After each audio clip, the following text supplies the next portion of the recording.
Es cierto, siempre he sido nervioso, muy nervioso, terriblemente nervioso. ¿Pero por qué afirman ustedes que estoy loco? La enfermedad había agudizado mis sentidos, en vez de destruirlos o embotarlos. Y mi oído era el más agudo de todos. Oía todo lo que puede oírse en la tierra y en el cielo. Muchas cosas oí en el infierno. ¿Cómo puedo estar loco entonces? Escuchen y observen con cuánta cordura, con cuánta tranquilidad les cuento mi historia. Me es imposible decir cómo aquella idea me entró en la cabeza por primera vez, pero una vez concebida, me acosó noche y día. Yo no perseguía ningún propósito, ni tampoco estaba colérico. Quería mucho al viejo. Jamás me había hecho nada malo. Jamás me insultó. Su dinero no me interesaba. Me parece que fue su ojo. Sí, eso fue. Tenía un ojo semejante al de un buitre. Un ojo celeste y velado por una tela. Cada vez que lo clavaba en mí se me helaba la sangre. Y así, poco a poco, muy gradualmente, me fui decidiendo a matar al viejo y librarme de aquel ojo para siempre. Presten atención ahora. Ustedes me toman por loco. Pero los locos no saben nada. En cambio, si hubieran podido verme, si hubieran podido ver con qué habilidad procedí, con qué cuidado, con qué previsión, con qué disimulo me puse a la obra, jamás fui más amable con el viejo que la semana antes de matarlo. Todas las noches, hacia las 12, hacía yo girar el picaporte de su puerta y la abría. Oh, tan suavemente. Y entonces, cuando la abertura era lo bastante grande para pasar la cabeza, levantaba una linterna sorda, cerrada, completamente cerrada, de manera que no se viera ninguna luz, y tras ella pasaba la cabeza. Oh, ustedes se hubieran reído al ver cuán astutamente pasaba la cabeza. La movía lentamente, muy, muy lentamente, a fin de no perturbar el sueño del viejo. Me llevaba una hora entera introducir completamente la cabeza por la abertura de la puerta, hasta verlo tendido en su cama. ¿Eh? ¿Es que un loco hubiera sido tan prudente como yo? Y entonces, cuando tenía la cabeza completamente dentro del cuarto, abría la linterna cautelosamente. Oh, tan cautelosamente. Sí, cautelosamente iba abriendo la linterna, pues crujían las bisagras. La iba abriendo lo suficiente para que un solo rayo de luz cayera sobre el ojo de buitre. Y esto lo hice durante 7 largas noches, cada noche, a las 12. Pero siempre encontré el ojo cerrado, y por eso me era imposible cumplir mi obra, porque no era el viejo quien me irritaba, sino el mal de ojo. Y por la mañana, apenas iniciado el día, entraba sin miedo en su habitación y le hablaba resueltamente, llamándolo por su nombre con voz cordial y preguntándole cómo había pasado la noche. Ya ven ustedes que tendría que haber sido un viejo muy astuto para sospechar que todas las noches, justamente a las 12, iba yo a mirarlo mientras dormía. Al llegar la 8ª noche, procedí con mayor cautela que de costumbre al abrir la puerta. El minutero de un reloj se mueve con más rapidez de lo que se movía mi mano. Jamás, antes de aquella noche, había sentido el alcance de mis facultades, de mi sagacidad. Apenas lograba contener mi impresión de triunfo. Pensar que estaba ahí, abriendo poco a poco la puerta, y que él ni siquiera soñaba con mis secretas intenciones o pensamientos. Me reí entre dientes ante esta idea, y quizá me oyó, porque lo sentí moverse repentinamente en la cama, como si se sobresaltara. Ustedes pensarán que me eché hacia atrás, pero no. Su cuarto estaba tan negro como la pez, ya que el viejo cerraba completamente las persianas por miedo a los ladrones. Yo sabía que le era imposible distinguir la abertura de la puerta, y seguí empujando suavemente, suavemente. Había ya pasado la cabeza y me disponía a abrir la linterna, cuando mi pulgar resbaló en el cierre metálico, y el viejo se enderezó en el lecho, gritando: «¿Quién está ahí?». Permanecí inmóvil, sin decir palabra.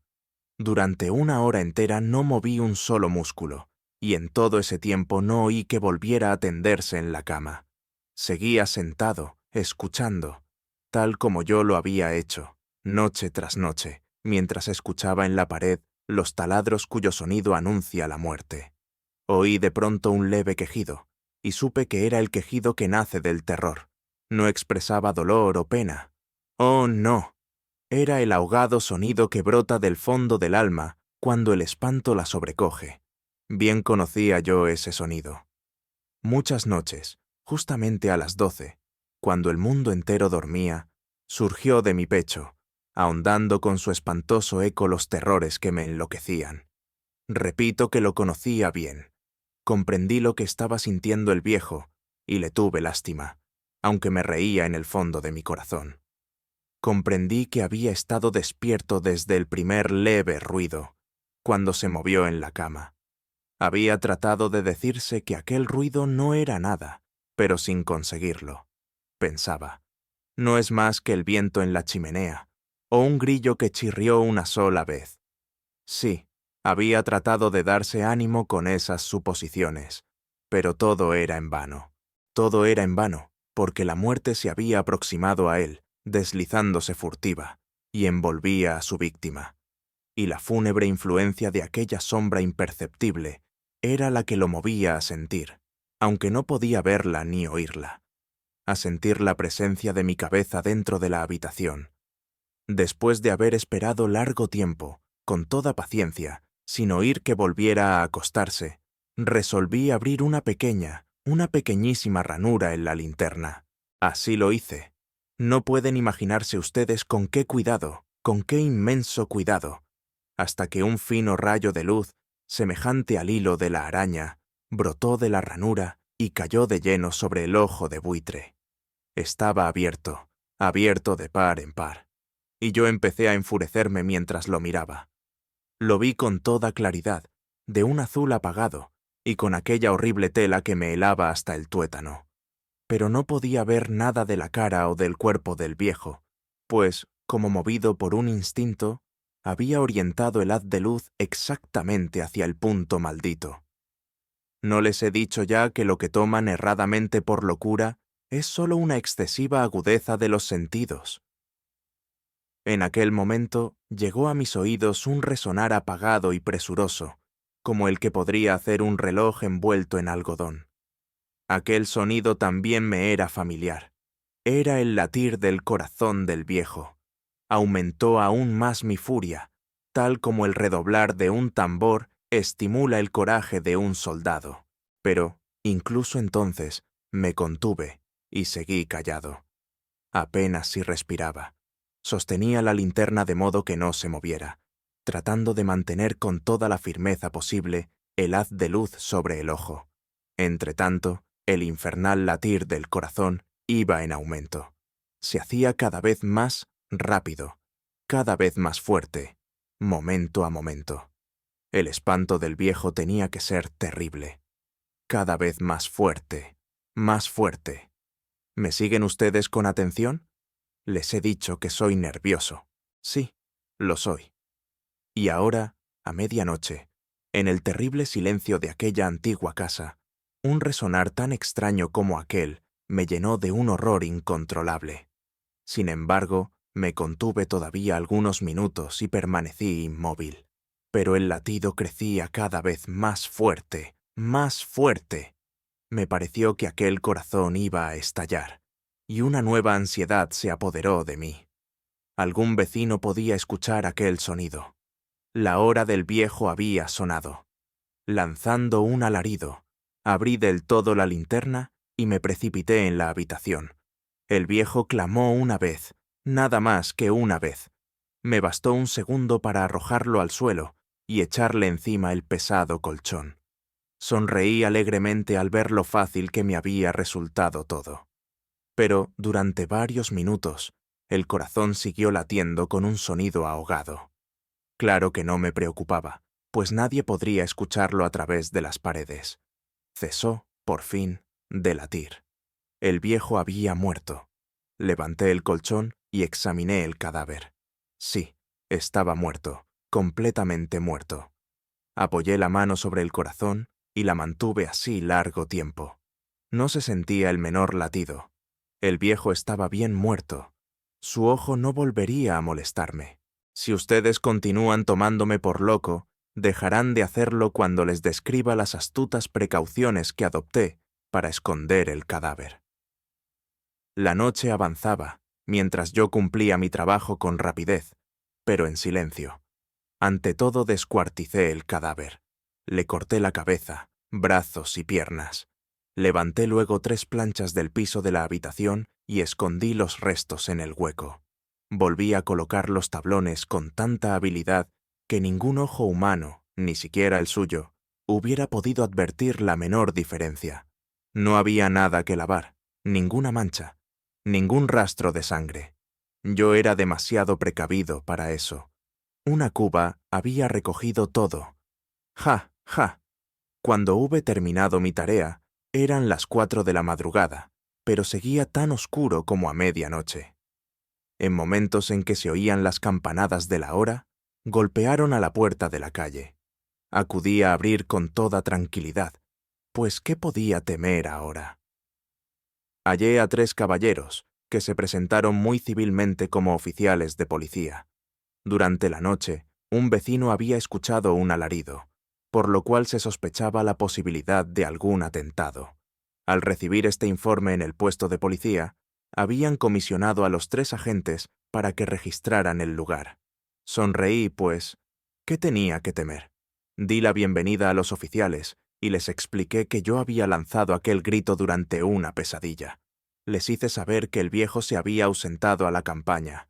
Llevé a los visitantes a recorrer la casa y los invité a que revisaran bien. Finalmente, acabé conduciéndolos a la habitación del muerto. Les mostré sus caudales intactos y cómo cada cosa se hallaba en su lugar. En el entusiasmo de mis confidencias, traje sillas a la habitación y pedí a los 3 caballeros que descansaran allí de su fatiga, mientras yo mismo, con la audacia de mi perfecto triunfo, colocaba mi silla en el exacto punto bajo el cual reposaba el cadáver de mi víctima. Los oficiales se sentían satisfechos. Mis modales los habían convencido. Por mi parte, me hallaba perfectamente cómodo. Se sentaron y hablaron de cosas comunes, mientras yo les contestaba con animación. Mas, al cabo de un rato, empecé a notar que me ponía pálido, y deseé que se marcharan. Me dolía la cabeza y creía percibir un zumbido en los oídos, pero los policías continuaban sentados y charlando. El zumbido se hizo más intenso, seguía resonando y era cada vez más intenso. Hablé en voz muy alta para librarme de esa sensación, pero continuaba lo mismo y se iba haciendo cada vez más clara, hasta que, al fin, me di cuenta de que aquel sonido no se producía dentro de mis oídos. Sin duda, debí de ponerme muy pálido, pero seguí hablando con creciente soltura y levantando mucho la voz. Empero, el sonido aumentaba. ¿Y qué podía hacer yo? Era un resonar apagado y presuroso, un sonido como el que podría hacer un reloj envuelto en algodón. Yo jadeaba, tratando de recobrar el aliento, y sin embargo, los policías no habían oído nada. Hablé con mayor rapidez, con vehemencia, pero el sonido crecía continuamente. Me puse en pie y discutí sobre insignificancias en voz muy alta y con violentas gesticulaciones, pero el sonido crecía continuamente. ¿Por qué no se iban? Anduve de un lado a otro, a grandes pasos, como si las observaciones de aquellos hombres me enfurecieran, pero el sonido crecía continuamente. ¡Oh, Dios! ¿Qué podía hacer yo? Lancé espumarajos de rabia. Maldije, juré. Balanceando la silla sobre la cual me había sentado, raspé con ella las tablas del piso, pero el sonido sobrepujaba todos los otros y crecía sin cesar. ¡Más alto! ¡Más alto! ¡Más alto! Y entretanto los hombres seguían charlando plácidamente y sonriendo. ¿Era posible que no oyeran? ¡Santo Dios! No, no. Claro que oían y que sospechaban. Sabían. Y se estaban burlando de mi horror. Sí, así lo pensé y así lo pienso hoy. Pero cualquier cosa era preferible a aquella agonía. Cualquier cosa sería más tolerable que aquel escarnio. No podía soportar más tiempo sus sonrisas hipócritas. Sentí que tenía que gritar o morir, y entonces, otra vez, escuchen, más fuerte, más fuerte, más fuerte, más fuerte. Basta ya de fingir, malvados. Aullé. Confieso que lo maté. Levanten esos tablones. Ahí, ahí, donde está latiendo su horrible corazón.